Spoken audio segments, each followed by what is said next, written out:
There is a place in southern Egypt where ambition died in stone. Not gradually. It's not through erosion or time or the slow forgetting that claims most ruins, but suddenly, violently, in a single catastrophic moment that left behind the largest piece of abandoned engineering in human history. Welcome back to Whispered Chronicles, echoes of forgotten lore.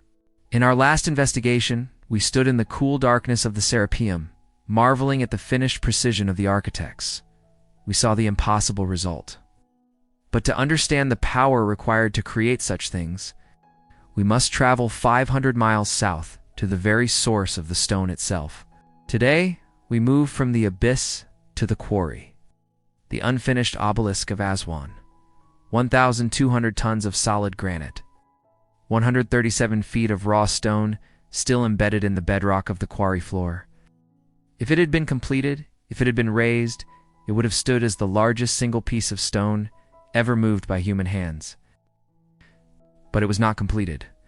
And the reason it was not completed may tell us more about the true capabilities of the ancient world than any finished monument ever could. Because this is not a temple. As the evidence will show us, this is not a tomb wrapped in mythology and ritual significance. This is a construction site. This is the place where theory meets stone, where intention meets physics, where the pristine narrative of bronze chisels and copper tools and infinite patience is forced to confront the actual evidence carved into the granite itself. We are standing at the crime scene of ancient engineering, and the marks left behind do not match the tools we have been told to believe in. Let us begin with scale, 1,200 tons. To contextualize that figure, understand that a modern semi-truck, fully loaded, weighs approximately 40 tons. The unfinished obelisk represents 30 fully loaded trucks compressed into a single piece of stone. The largest blocks in the Great Pyramid weigh 70 tons. This obelisk weighs more than 17 of those blocks combined. The granite here is not sedimentary limestone that can be sawed and split along natural fracture lines. This is igneous rock, crystalline, interlocking minerals fused under immense heat and pressure deep in the Earth's crust. On the Mohs hardness scale, granite registers between 6 and 7. For reference, steel is roughly 5.5. Copper, the metal we are told the ancient Egyptians used for their tools, is 3. You cannot cut granite with copper. You can strike it. You can abrade it slowly with harder stones. Cute. You can apply heat and cold in cycles to create microfractures. But these processes take time. Extraordinary, civilizational amounts of time. And yet the unfinished obelisk shows evidence of systematic, rapid extraction. The trench surrounding it is deep, vertical, and remarkably uniform. The walls are smooth, the floor is level. And throughout the entire excavation, there is a pattern of marks that should not exist. Call them scoop marks. Walk down into the trench. Place your hand against the granite wall. You will feel them immediately. Not the random pitting of hammerstone striking stone. Not the straight parallel lines of saws dragging abrasive sand through rock. Smooth curved depressions. Shallow bowls carved into the vertical face of the granite. They repeat. They overlap. The official explanation, the one presented in every textbook and museum placard, is that ancient workers used diorite pounding stones. Diorite is slightly harder than granite, registering around 7 on the Mohs scale. The theory suggests that teams of workers, perhaps hundreds of them, would have knelt in this trench and struck the granite repeatedly, pulverizing it atom by atom until the obelisk could be freed. The mathematics of this theory are staggering. Experimental archaeology has attempted to replicate the process. Researchers armed with diorite hammers have struck granite under controlled conditions. The rate of material removal is measured in grams per hour, not kilograms, grams. To excavate the volume of stone removed from around the unfinished obelisk using pounding stones would require millions of strikes, decades of continuous labor, perhaps centuries.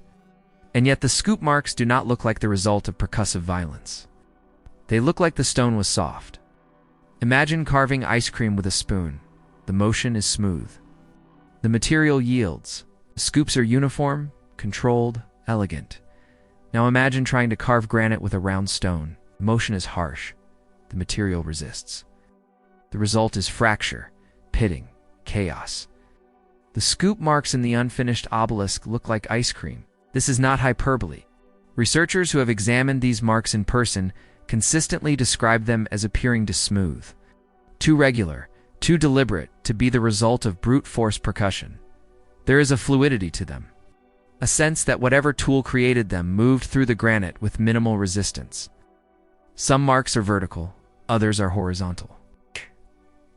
They follow the contours of the trench walls as if the tool, whatever it was being drawn along the surface in deliberate passes, removing material, contouring the stone, shaping the extraction. This does not match the diorite pounding theory. It does match something else.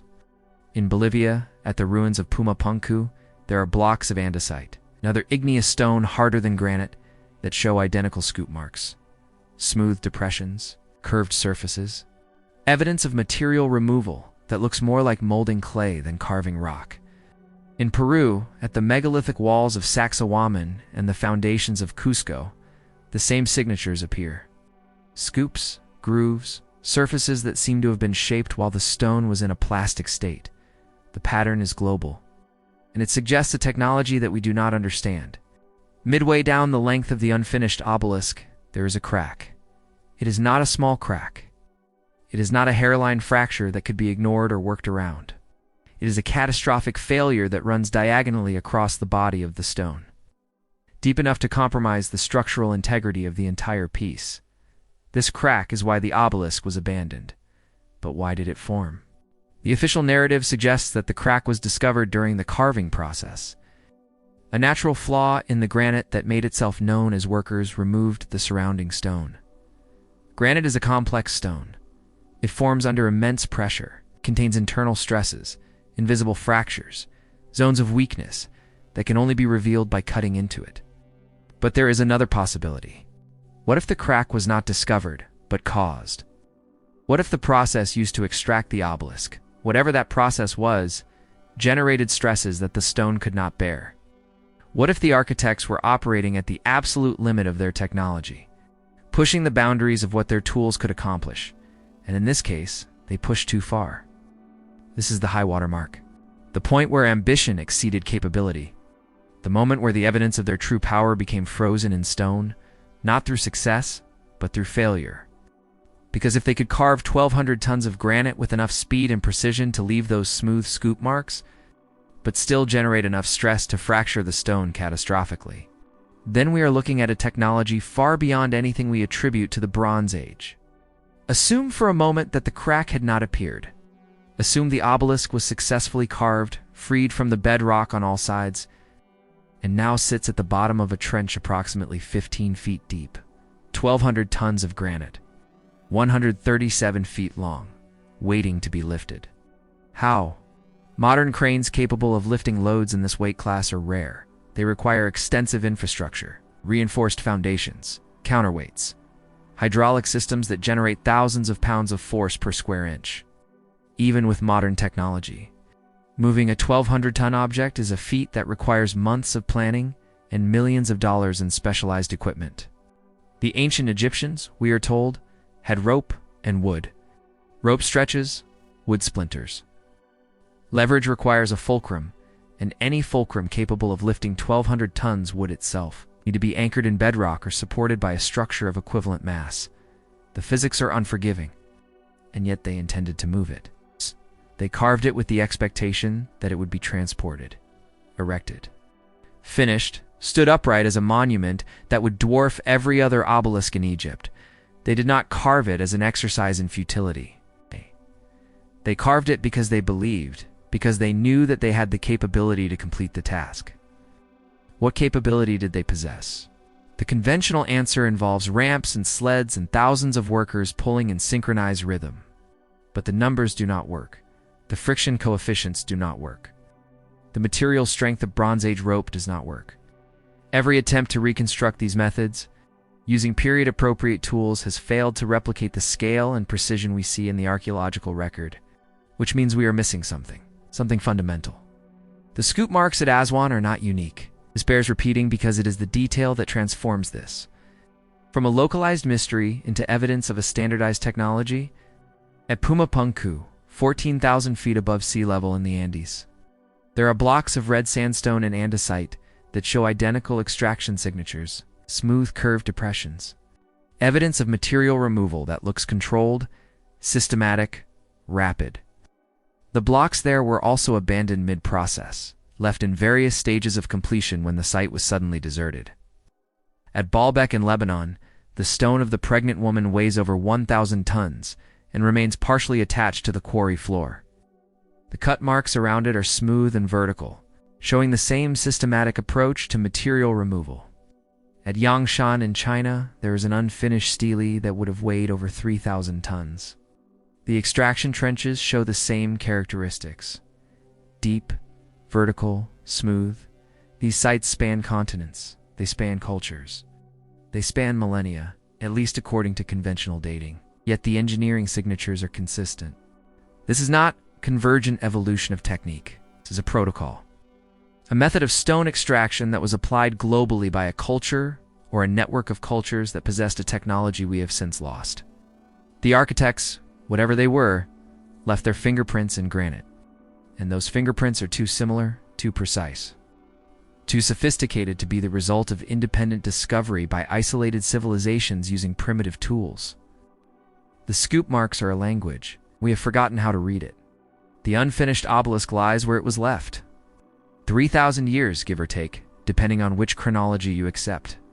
30 centuries of sun and wind and sand. Tourists walk along its length now, placing their hands on the granite, marveling at its size. Reading placards that explain the diorite pounding theory, but the stone itself tells a different story. It tells the story of a technology that could shape granite as if it were soft. A technology that could mark stone with such precision and uniformity that the marks remain legible millennia later.